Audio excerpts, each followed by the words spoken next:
और बड़ी खबर यह भी आ रही है कि शेख हसीना को सुरक्षित जगह पर ले जाया गया है। बांग्लादेश की प्रधानमंत्री शेख हसीना को सुरक्षित जगह पर ले जाया गया है। यह इस वक्त की बड़ी खबर है। आपको बताएं कि उन्हें सेना ने जिस तरह का अल्टीमेटम दिया था कि 45 मिनट के अंदर उन्हें देश छोड़कर जाना होगा, उसके बाद शेख हसीना को वहां से किसी सुरक्षित जगह पर ले जाया गया है। जिस तरह से ये डेवलपमेंट्स हुए हैं, आपको याद होगा कि भारत सरकार ने एक एडवाइजरी भी जारी की अपने नागरिकों को बांग्लादेश में कि वहां पर जिस तरह के हालात बने हुए हैं वो जो भारतीय विदेश मंत्रालय है उसके संपर्क में रहे। ये हाल में दी गई एडवाइजरी थी और क्योंकि भारत सरकार इस पर नजर बनाए हुए थी इसीलिए एडवाइजरी जारी की गई थी। अब जो खबर आ रही है, शेख हसीना को अल्टीमेटम सेना का कि वो देश छोड़ दे, उन्हें सुरक्षित जगह पर ले जाया गया है। ये इस वक्त की सबसे बड़ी खबर है। इस पर लगातार जो नजर बनी हुई है, एक बार कर्नल शैलेंद्र सिंह के पास जाएंगे। कर्नल शैलेंद्र सिंह, जो खबर आ रही है शेख हसीना, इसको क्या आप एक मिलिट्री कू मानेंगे क्योंकि जिस तरह से सेना ने अल्टीमेटम दिया है, या फिर आपको लग रहा है कि अभी बहुत सी परतें खुलने बाकी हैं? कर्नल सिंह।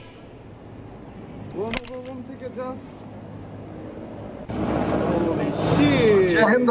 जो बांग्लादेश में इस समय सिचुएशन बड़ी चिंताजनक है और केवल चिंताजनक। एक मिनट आपको रोक रहे हैं। बड़ी खबर एक और आई है कि शेख हसीना के फिनलैंड जाने की खबर है, यानी कि बांग्लादेश की प्रधानमंत्री शेख हसीना, जिन्हें वहां से हटने का अल्टीमेटम सेना की तरफ से दिया गया, और अब खबर यह आ रही है कि इस्तीफे के बाद शेख हसीना ने बांग्लादेश छोड़ दिया है। पहले इस्तीफा हुआ, उसके बाद उन्होंने बांग्लादेश छोड़ दिया है, ये खबर आ रही है, और उनके फिनलैंड जाने की खबर है। अब आप सोचिए कि किस तरह से डेवलपमेंट्स बांग्लादेश में हुए हैं, और क्योंकि भारत का पड़ोसी मुल्क है, हमारी नजर लगातार इस पर बनी हुई थी। कर्नल सिंह, मैं अभी थोड़ी देर पहले यही कह रही थी कि विदेश मंत्रालय बार बार बांग्लादेश को लेकर एडवाइजरीज जारी कर रहा था, विदेश मंत्रालय के संपर्क में रहने की बात कर रहा था। आप इसे मिलिट्री कू की तरह देख रहे हैं क्या?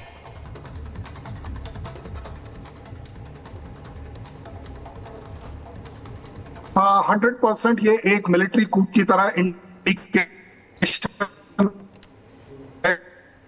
आवाज आपकी ठीक से आ नहीं रही है, आपके पास वापस आएंगे कर्नल अभी सिंह। दिन पहले ही है, चौथी बार लिया है। तो ये तो कोई बात नहीं हुई कि कोई वो।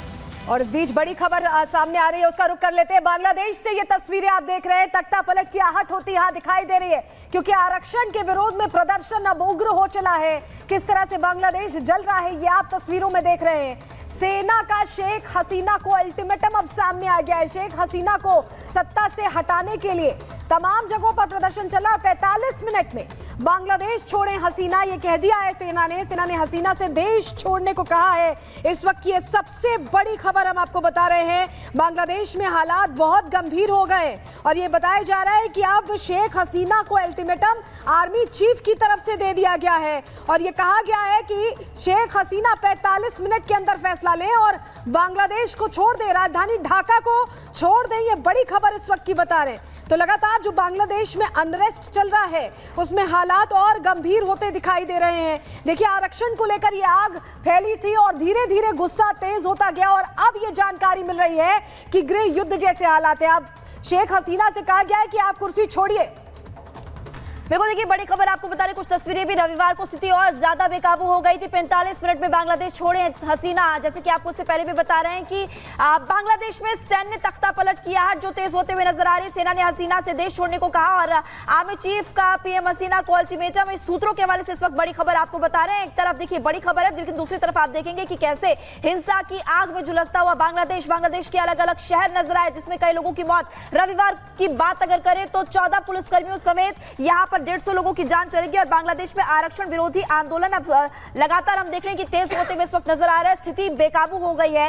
बांग्लादेश में पुलिस को हटाकर पूरे देश में सेना की तैनाती। हिंसा में अब तक देखिए 19 पुलिसकर्मियों की मौत हो चुकी है और कई लोगों की जान जा चुकी है। और सूत्रों के हवाले से इस वक्त बड़ी खबर आपकी टीवी स्क्रीन पर, आर्मी चीफ का पीएम हसीना को अल्टीमेटम। और आपको यह भी बता रहे हैं कि सेना ने शेख हसीना को अल्टीमेटम दे दिया कि आप 45 मिनट के अंदर राजधानी ढाका को छोड़े। और बांग्लादेश में देखिए इससे पहले भी हमने देखा है कि बांग्लादेश में पीएम हसीना के इस्तीफे की मांग पर भी काफी ज्यादा हिंसा हुई थी। आरक्षण जो सरकारी नौकरी में दिया जाता है उसको खत्म करने के लिए पहले प्रदर्शन जो था वो शांतिपूर्ण तरीके से शुरू होता है और धीरे धीरे यह प्रदर्शन हिंसक रूप ले लेता है सलोनी। और अब इतने ज्यादा लोगों की जान जा चुकी है कि यहाँ पर हम लगातार देख रहे हैं कि गृह युद्ध जैसे हालात बांग्लादेश में इस वक्त पैदा हो गए हैं। बिल्कुल लगातार खराब हो रहे हालातों के बीच जो सेना के चीफ है वकार-उज़-ज़मान, उन्होंने देश को संबोधित करने की उनकी जानकारी मिल रही है। उनकी तरफ से कह दिया गया है कि 45 मिनट में राजधानी ढाका को छोड़े शेख हसीना।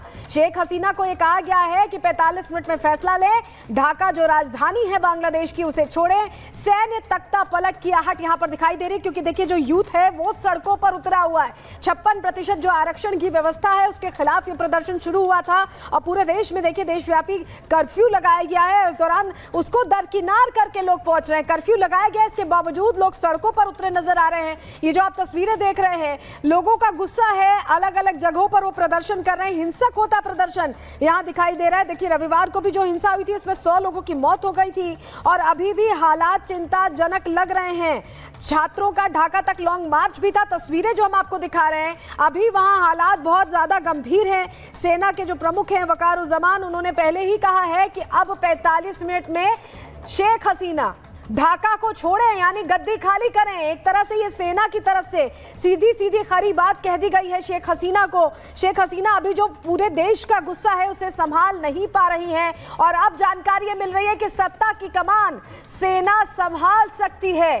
थोड़ी ही देर में सेना प्रमुख एक तरह से संबोधित भी कर सकते हैं और ऐसे में ये बड़ी बातें उनकी तरफ से कही गई हैं अभी फिलहाल कि 45 मिनट के अंदर ढाका को छोड़े शेख हसीना। अनिश्चितकाल के लिए जहां कर्फ्यू लागू है, आप सोचिए वहां पर लोगों का प्रदर्शन लगातार वहां पर प्रदर्शन चल रहा है और हमारे